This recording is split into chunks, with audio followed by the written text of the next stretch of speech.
Good morning. So we are just getting started with the 5-day residential bootcamp, and I'll tell you 5 essentials.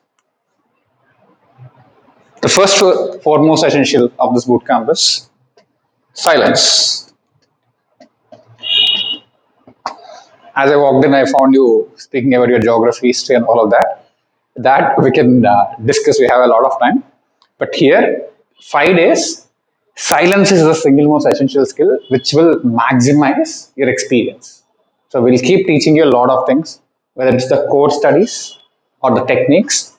So for you to process all of that and for you to embrace that, this is important. Again, it's not like a mandatory rule, but strongly recommended. So most of the time, or maximum time, maintain silence. So you'll be able to observe more.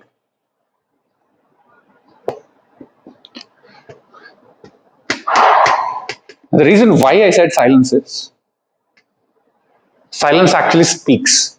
Silence speaks to you. Let's say when we're continuously talking, we cannot listen to ourselves. The moment you become silent, initially get some thoughts, some random thoughts and all of that. Once the clutter is cleared, you'll start listening to yourself. So the direction of the bootcamp is not something external where you come here to accumulate a lot of knowledge. We are here to facilitate that reflective journey. Bootcamp is not about us. Bootcamp is about you. At the end of the fifth day, you'll discover yourself. It's almost like a meditation retreat with some level of learning as a component. So for this to happen, this becomes a very important function. And we'll also teach you some techniques to be silent, to meditate, and all of that. But this is one aspect. Okay, this is you.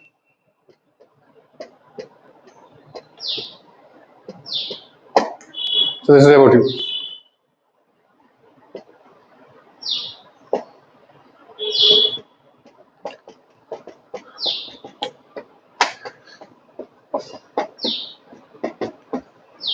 Next is we're building a ruthless routine. So once you come down, once you sit, something will start. When you decide about that, there's a difference between airlines and train, right? Like it's okay for a lot of Indian trains to be late. Now flight is not just about the speed. When you know that it's at 12:15, most likely it is at 12:15. So if it has to be delayed, anything and anyone can be delayed. But when you operate with a sense of importance to the time, you'll very well adhere to it every single day. So the half an hour, 1 hour, which you know are okay on a regular basis, if it gets streamlined and automated, you can leverage a lot. So here, by the time you go back, you become reflective and you should also have a routine. So when we start this, the objective or idea of this is to make you independent. You want to do it so well that you would love to stay back. My objective is whatever I want to teach across 3 to 5 months should be compressed in a module in just 5 days. So that is the objective. The objective is independence. Once you become independent, you'll realize there is more to it, and that's how students stay back. But you should also focus on becoming independent, not dependent on us. This is the objective. So when I say ruthless routine, initially for the first couple of days, we are doing it at 6 o'clock, and then it will move to 5. So the minimum thing is 5 a.m. to 9 p.m. and the last 3 days it moved towards 5 a.m. to 10 p.m. This is how it is. It includes significant systematic breaks and all of that. But in your mind, in your body clock, be ready for this. Okay. So this combines your mindset plus routine. This is the focus. The benefits of this, sir. Number one, attention.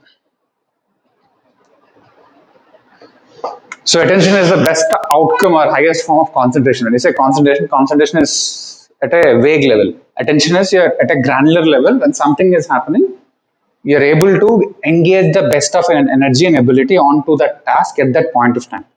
This silence is supposed to do that. Second is clarity.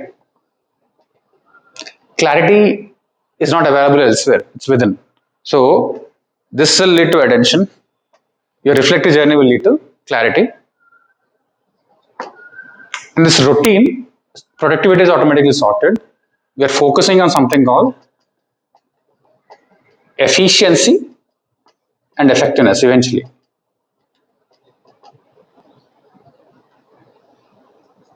You think about the difference, and I'll explain the difference sometime later. But you have to you have to be very clear about it. Okay, so this will be achieved at a later point of time. Efficiency, we are starting with it. So these are the three objects of these two aspects, right?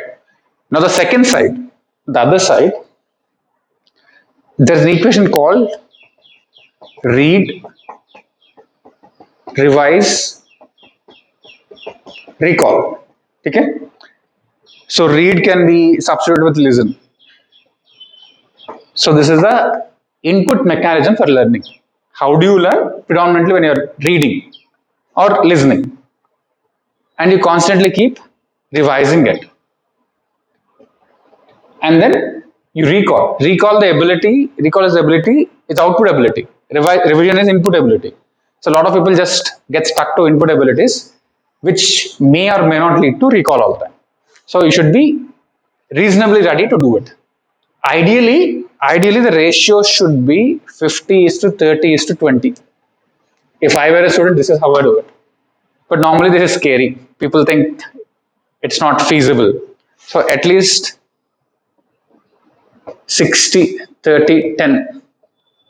The worst scenario is initial, since your syllabus is more, 70, 20, 10 is where we start. Eventually towards the exam, whether you're doing it here or elsewhere, this is where you have to get 50, 30, 20 is the component which you have to aim. But right now let's look at 70, 30, 70, 30 and 10. Okay, this is read, revise, recall. Clear?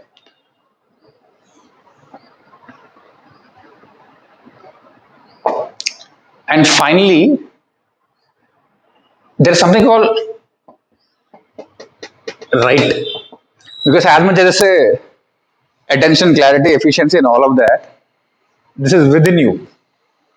ICAI understands only one skill, the writing skill. So when you have it here, it's not helpful. So this is the only skill which gets checked and tested. This cannot be directly improved. Just because you start writing, it cannot be randomly improved. We are trying to enhance this. Let's say if I have to say something, it's not about Angrezi, it's not about my English. It is about the clarity of the content which has come with expertise and experience, and then I said in a certain way. That is when somebody, let's say, watches the video, might find it useful. It is again, it's not some spoken English session which you practice. Writing also is not some random writing practice. The quality of your answer, the first sentence, the first word which comes out of you is due to this. This is the foundation. Writing is the icing, the top, the final one. Okay. So for that, yes, we'll do a separate line of practice. You keep writing. Having said that, yesterday Pooja already wrote 2-3 papers, right? Which even when you said you don't know much about auditing, I made you write because it's a starting point. Eventually we'll get here, but you have to start somewhere. So these are the 5 pillars of this particular bootcamp. So any given point of time, when a task is given, you should be able to correlate. Okay, either link to this, link to this, link to this, this. So this should be the background. Automatically it should happen. And we are largely focusing on this. Okay, so now we are getting started with task number 4 directly. And I'll keep you in a continuous frame which covers all these aspects. Clear? Okay, thanks very much.